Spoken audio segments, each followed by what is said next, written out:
ridasanzwe ry'ihuriro rya FARDC Majingaya abamaze gufata agasozi kari po strategique Kazinga. No operasiyo ikomeye yakozwe FARDC muri teritwari ya Masisi kuri ubu yongeye kugarukana ubugenzuzi ku gace k'ingenzi ka Kazinga muri Kivu y'Amajyaruguru mu birometero bike cyane uvuye Isake. Bihagaze gute? N'urugamba rukomeye rumaze kuba, ni mu gihe kandi bitangazwa ko ubu hakomeje kugenda hazanwa ibikoresho bya gisirikare bidasanzwe neza muri teritwari ya Masisi. Bamwe baragaragaza bakanavuga ko yaba ari intangiriro ikomeye ya FARDC yo kwigarura ibice bitandukanye. Ni offensive operation tugiye kureba igamije ibidasanzwe ku ruhande rwa FARDC.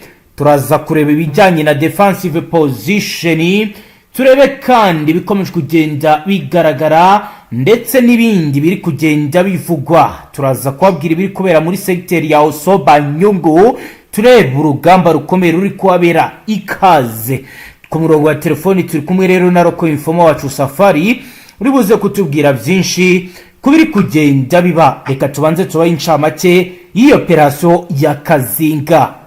Ni mu ntara ya Kivu y'Amajyaruguru mu burasirazuba bwa Repubulika Iharanira Intwaro Rusange ya Kongo hongeye kuba imirwano ikomeye hagati y'ingabo za leta ya Kinshasa n'umutwe wa AFC M23, aho ingabo za leta zifatanyije n'imitwe yitwara gisirikare ya izwi nka Wazalendo bongeye kwisubiza agace ka Kazinga muri teritwari ya Masisi kari kamaze iminsi itari mike kagenzurwa na AFC M23. Amakuru ari guturuka kuri Roko Informers ndetse n'andakava zihagaze ku mirongo y'imbere y'urugamba muri aka gace aravuga ko kuwa mbere habaye imirwano ikomeye yamaze amasaha menshi, aho impande zombi zakoresheje intwaro zitandukanye zirimo imbunda nto zo mu bwoko bwa Assault Rifle, machine gun ndetse n'intwaro ziremereye zirimo mortars, heavy artillery. Biravugwa ko kandi igisirikare cya leta ya Congo FARDC tatangije offensive operation igamije gusubiza uduce mu maboko ya leta. Iyi military offensive rero ikaba yaratangiye mu gitondo cya kare, aho ingabo za FARDC zafashijwe n'abarwanyi b'Abazalendo bagabye igitero ku birindiro bya M23 berereye mu gace ka Kazinga. Mu gihe imirwano yabaga impande zombi zarasanye ziri muri defensive position zitandukanye, kuri ubu buri ruhande rurashaka kugumana cyangwa se kugarura strategic position muri aka gace gafatwa nk'ingenzi mu bijyanye n'umutekano wa segitera Osoba Nyungu.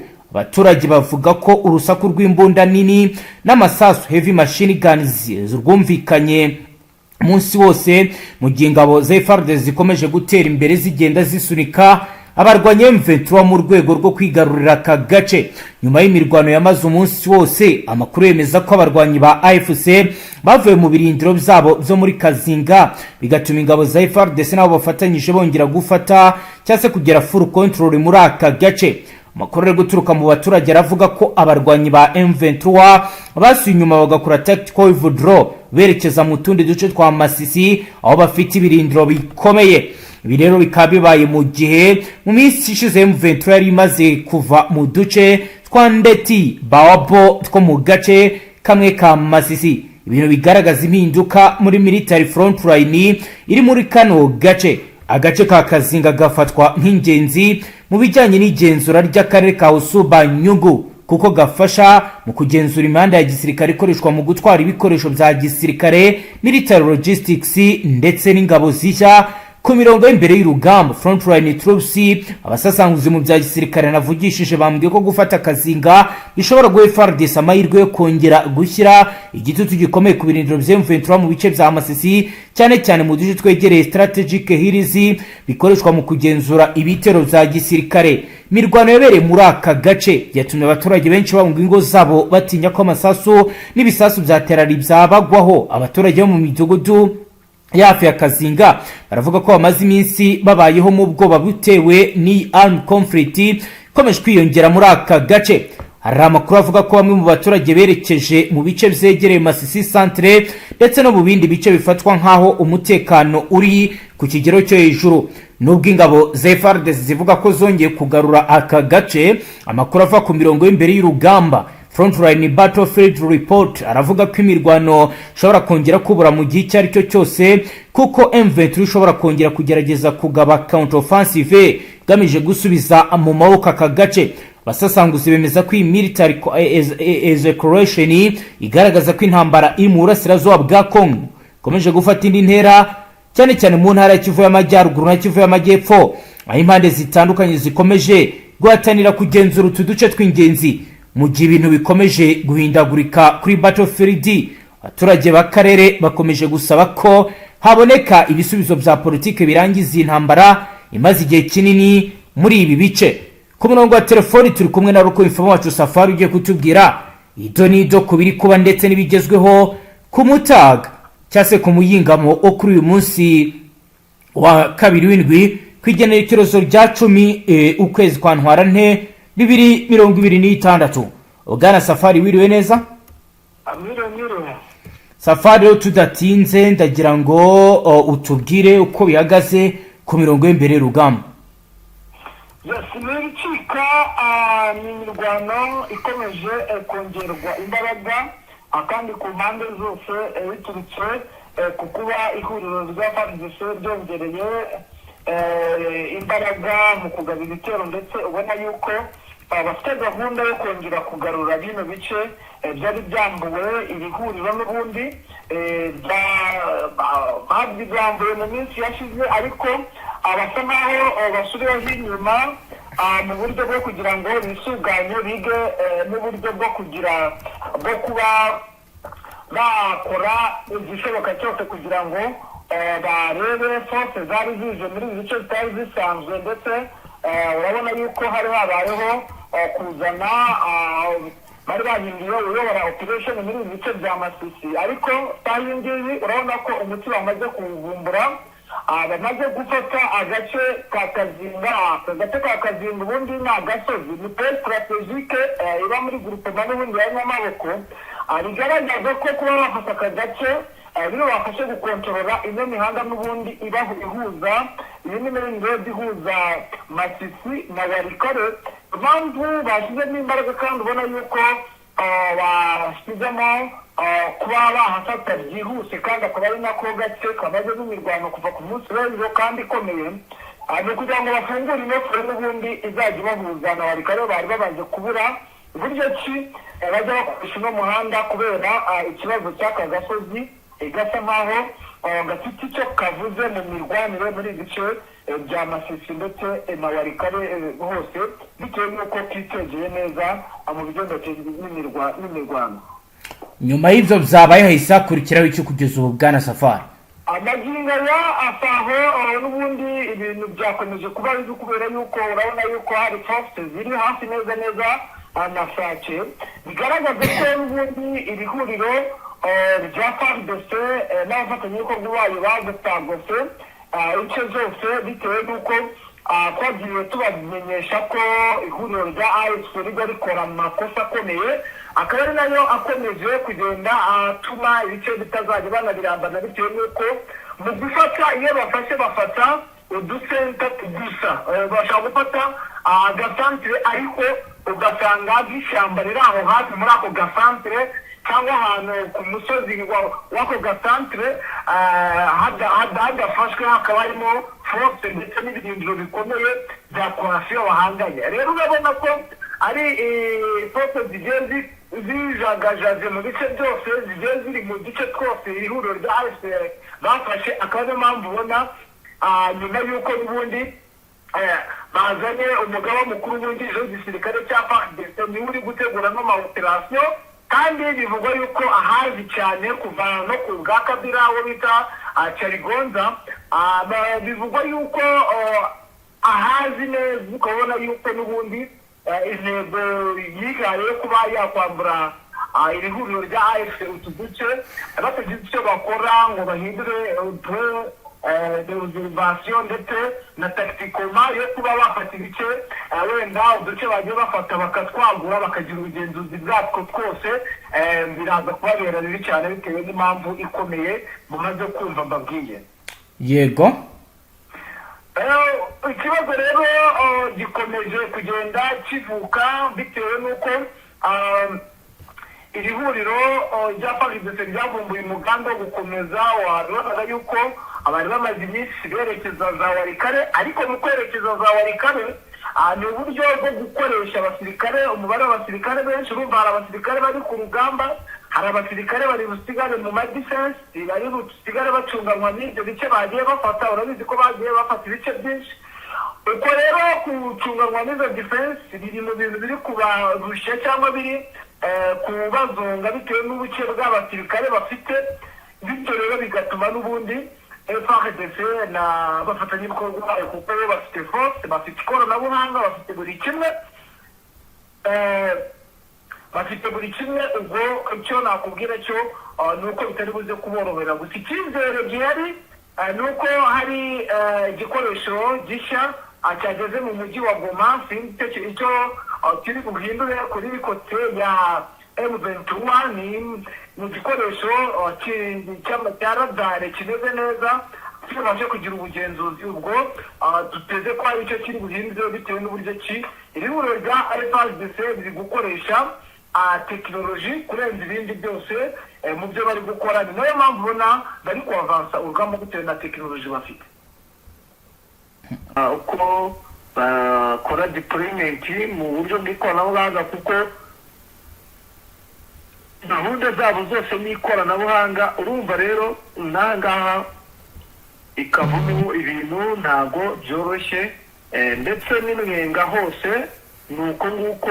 Ihuriro rya FC rirashaka gufungura puwe kugira ngo rigire ubugenzuzi bw'uno muhanda uzajya ubahuza n'ubundi na Minembwe, kugira ngo defense zabo zise nkaho zijya zihura, zijya zikonekitana, ariko naho bikomeje kugenda bigorana bitewe n'uko urugamba rwamaze kuvumburwa, ndetse ikoranabuhanga rya FARDC rirabajengereje ku rwego rwo hejuru.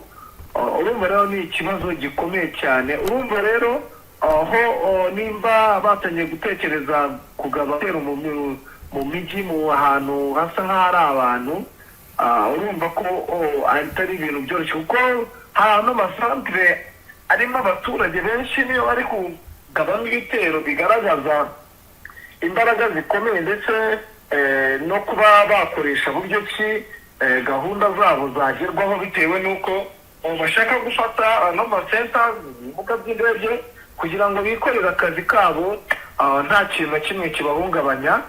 Ni nayo mpamvu umujyi wa Goma umutekano ari muke ugeremewe, bitewe n'uko naho harimo gukorwamo operasiyo nazo zisa nkaho bishaka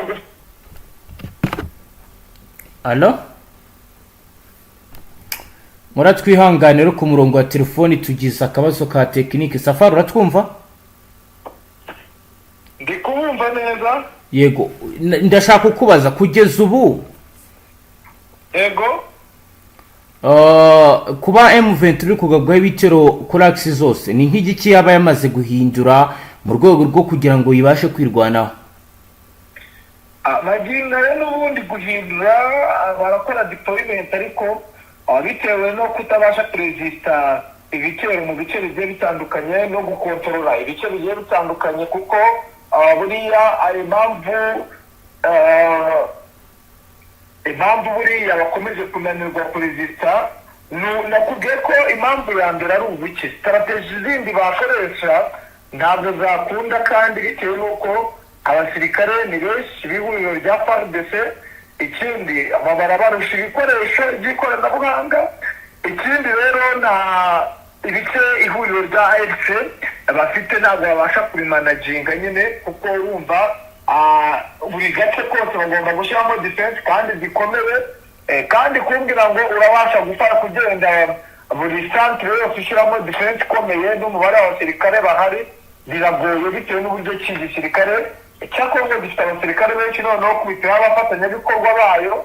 Urumva rero nicyo kintu kiri kugora ihuriro rya AFC, kandi ni nacyo kintu kiri kubazengereza. Nta gukize mu ngo ni ikigoye cyane kinaruhije, nta nubwo babasha kuresista ibi byose, nta nubwo bishobora no kubakondera.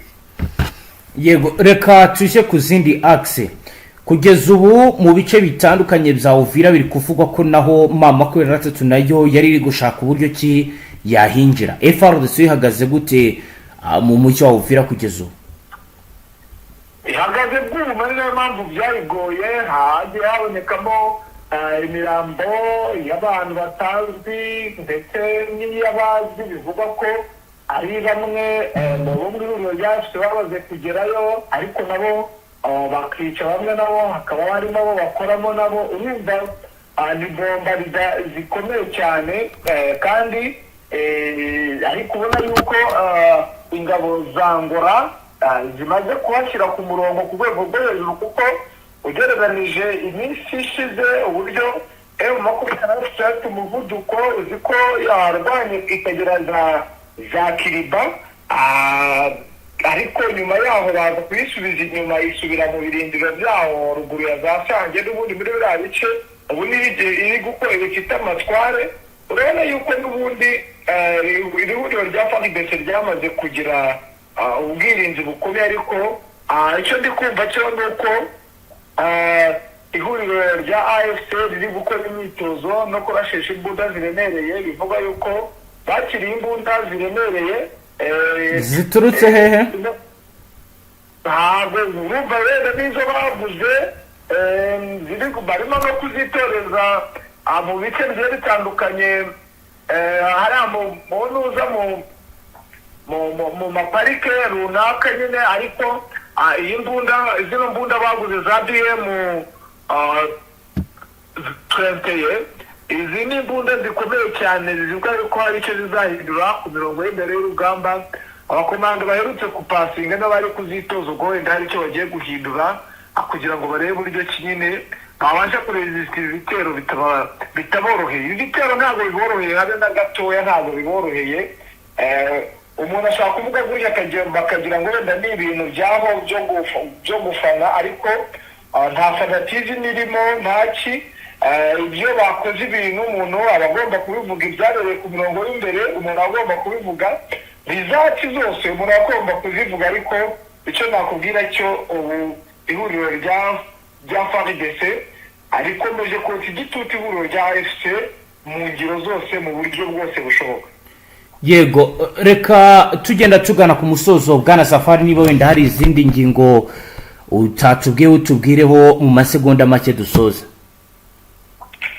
Ikindi ni uko n'ubundi wenda kugira ngo abantu bamenye yuko n'ubundi intambara zidashobora guhagarara hano mu Minembwe, buriya kereka baramutse bakuyemo tuno duce two kwa Murima bakirukanamo ihuriro rya FARDC, wenda bagakuramo na Bibogobogo, bakaba banakuramo Baraka, nibwo iri huriro rya AFC na MLDP twirwaneho bashobora kuba wenda bagira ubwirinzi cyangwa umutekano muri ibi bice bya Minembwe.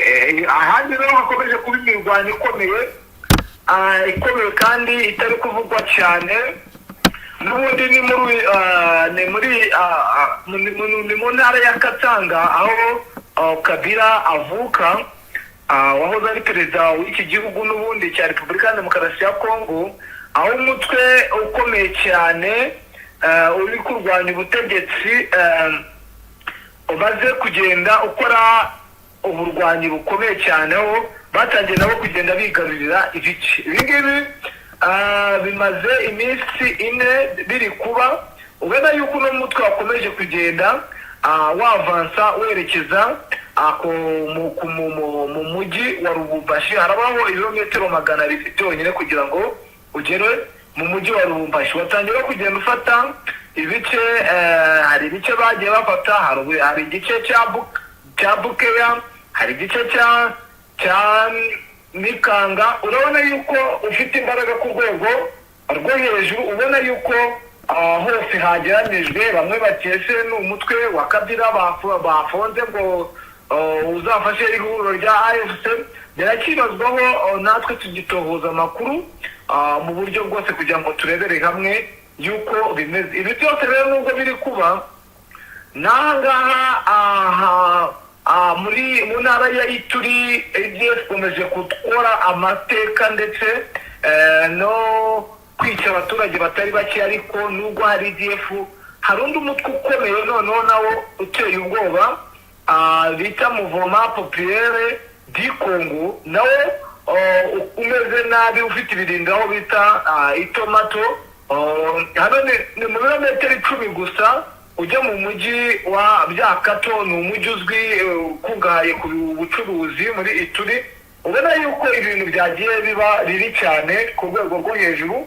Wenda ikindi kigaragara ihuriro rya FARDC ni amakuru bakiriye yuko impamvu hari gahunda yo kuza kugaba ibitero cyane muri uno mujyi wa Goma, ako ihuriro rya FARDC ryakiriye amakuru yuko ubwo na bashinzwe ubutasi babashe kuyavumbura yuko AFC n'ubundi yaretse gahunda yo gufata umujyi wa Kisangani ndetse n'umujyi wa Uvira. Akaba ariyo mpamvu hari ibitero kuri no mujyi wa Goma kugira ngo base n'abagaruka inyuma, bise nkaho baburijemo nyine iryo fatwa ry'iyo mijyi uko ari ibiri. Bwana munyamakuru, nuko situation ihagaze sayingi. Yego Safari, reka dusoreze aha tugushimire cyane. Yego namwe reka tubashimire.